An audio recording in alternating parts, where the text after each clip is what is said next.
to Shirdil IT Academy. Today we are going to discuss our database related topic and is one of the AWS service. It's called a relational database service.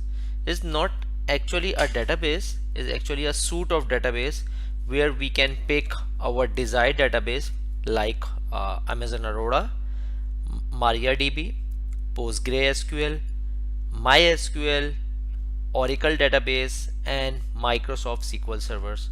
Some of the database are the community edition and it's free, while the Oracle database versions and the Microsoft SQL servers will incur charges and you will have to pay to Amazon in order to use these services. So let's get started. So Amazon AWS RDS is a web service that make it easier to set up, operate and scale a relational database in the cloud. It actually provide a very cost effective and resizable capacity where you can use in a sort of managed service.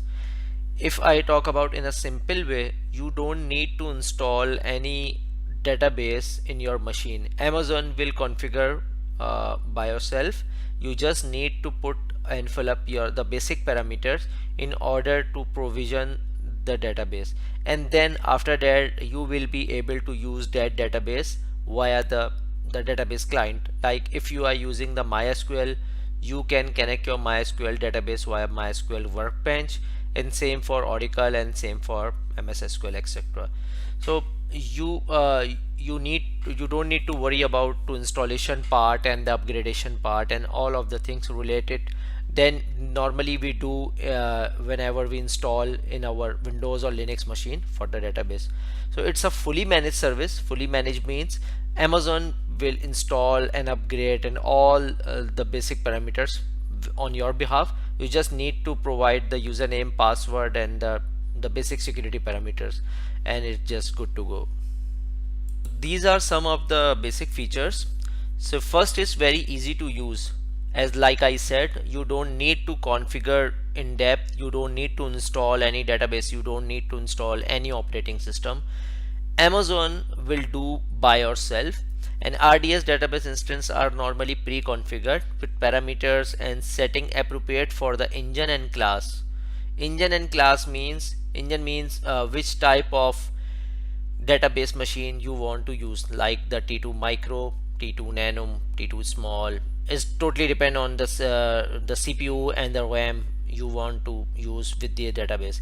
And the class means the specific class, like the Microsoft SQL version 14, version 15, standard edition, enterprise. So these are the some sort of classes which are directly related to database engine. So user can easily launch the database instance and connect the application within minutes. It means once the database will up and running, Amazon will give you the endpoint, sort of the DNS name. You just have to connect your database using that endpoint and username and password and the specific port that you already open in your security group.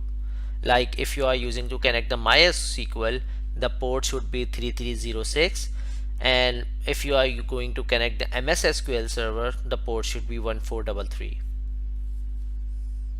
Automatic software patching means some of the major and minor upgrade versions, so Amazon will handle by itself and will install and will require no downtime because it's work in active and passive basis.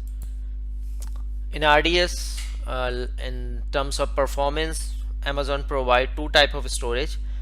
Both are the SSD based solid state device, but one have the 1:3 IOPS, while the second has a 1:50 IOPS. So if you are facing the right throughput errors and the right latencies, I suggest you and I recommend you to use the provision IOPS storage. It definitely high charges as compared with the general purpose SSD, but it will resolve your high latencies and throughput issues. Push button compute scaling, these are the one of the features. It means user can scale the compute and memory resources power deployment up or down up to maximum to 32 vCPU and 244 GB of RAM. It means that once the threshold value reach related to the CPU and RAM, it will automatically increase, and once the desired required was down, it will automatically decrease. And easy storage increase scaling, it means as storage requirements grow, user can also provision additional storage as per the user the database demand. Like the database grow, this storage will grow, and database will shrink, the storage will be also shrink. And read replica normally used when more than uh, one users and the couple of users are trying to get the data from one servers, but the database doesn't have more than one servers. So in that scenario, Amazon provide the read replica make it easy to elastically scale out beyond the capacity constraint of a single DB instance for read heavy databases workload. Like sometimes the writing are not usually occur, but the read are usually occur, and multiple clients are try to connect from rest of the world to the one server, to the specific server. In that scenario, read replica will definitely help to provide such type of results without any latency down and the downtime issues. Automatic backup facility are also available. You just need to configure how many days you want to set up for the backup prevention and retention, like up to 7 days, up to 10 days, and last the maximum number is up to 35 days. It means you can retain your backup up to last 35 days each day, like up to 35 days, and then once the 36 days start, the first backup will be deleted. Database snapshot, you can also set up the database snapshot in terms of backups, and you can do it in a manual way also if you want. Multi-AZ deployment is one of the great feature, like is the active passive deployment, not an active deployment.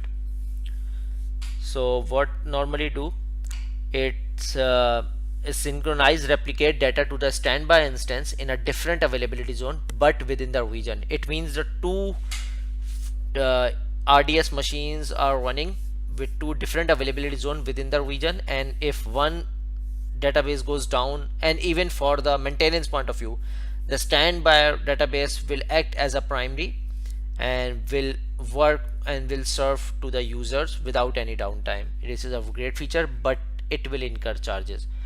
Automatically host replacement, RDS will automatically replace the compute instance powering your deployment in the event of hardware failure. Hardware failure means if the one of the cluster machines goes down in the Amazon data center, AWS will manage itself and it will automatically host replacement and jump into the active host. Encryption at rest and encryption in transit, it means data is to and from to the database compute from the storage and to the storage, and data restored in the snapshot both can be encrypted if you want. These are the free service, and Amazon normally doesn't charge except and until you create the KMS key. Like by default is SSE, server side encryption, but if you want to use the KMS, you can also use. Network isolation allow users to isolate the database in a virtual network and connect to the on-premises IT infrastructure using industry standard encrypted IPsec VPN. It means if you want to connect this database from your data center and your office, you have using the private IP, you have to set up the IPsec tunnel from your office firewall to the VPC, and then you will be able to use this RDS using private IP from your office network. Monitoring and metrics, event notification is also available, and configuration governance like RDS integrate with the AWS config to support compliance and enhance security by recording and auditing changes to the configuration of the database instance. It normally fulfill the audit and compliance requirement using the configuration governance. RDS normally work on hourly basis, so it pay for use. Like if you use for 10 hours, you will be pay for 10 hours only. Reserve instance like the EC2, where you can select the reserve instance for 1 year and 3 year, no upfront, partial upfront and full upfront commitment. You can do the same thing in the RDS by purchasing the reserve instance using the same mechanism like the no upfront commitment